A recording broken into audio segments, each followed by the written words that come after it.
आपकी पंचायत के प्रधान ने कितना घोटाला किया है, ये जानने के लिए आप इस रील पर क्लिक कीजिए। और ये प्रधान घोटाला करते कैसे हैं, ये जानना है तो चलिए हमारे साथ आज की खोज परख की अगली कड़ी में। तो हिमाचल की पंचायतों में जो सबसे बड़ा घोटाला होता है वो है पत्थर का घोटाला।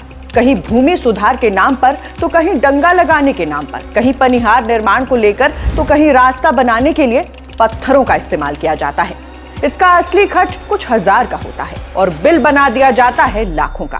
पत्थर दिख रहे हैं, काम हुआ दिख रहा है, लेकिन कितने पत्थर लगे इसका कोई सही हिसाब नहीं।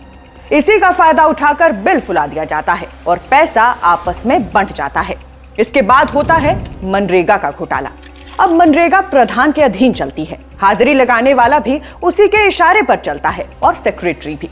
यहीं से खेल शुरू होता है। रिश्तेदारों, दोस्तों और जान पहचान वालों के जॉब कार्ड बनवाए जाते हैं। काम पर कुछ लोग होते हैं और हाजिरी उन लोगों की भी लगती है जो घर बैठे होते हैं।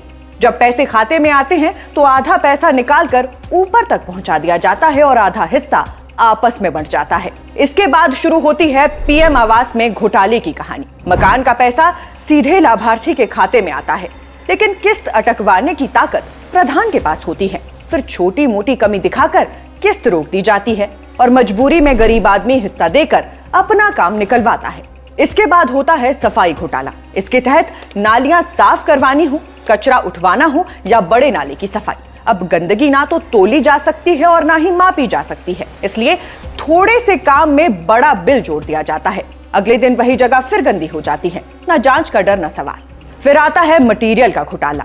अच्छी ईंट की जगह घटिया ईंट, पूरे सीमेंट की जगह कम सीमेंट, अच्छी मशीन की जगह सस्ती मशीन। काम खड़ा हो जाता है लेकिन क्वालिटी गिर जाती है और पैसे बचा लिए जाते हैं। और आखिर में होता है टॉयलेट यानी शौचालय का घोटाला। टॉयलेट का पैसा भी किस्तों में आता है और सिग्नेचर की चाबी प्रधान के हाथ में होती है।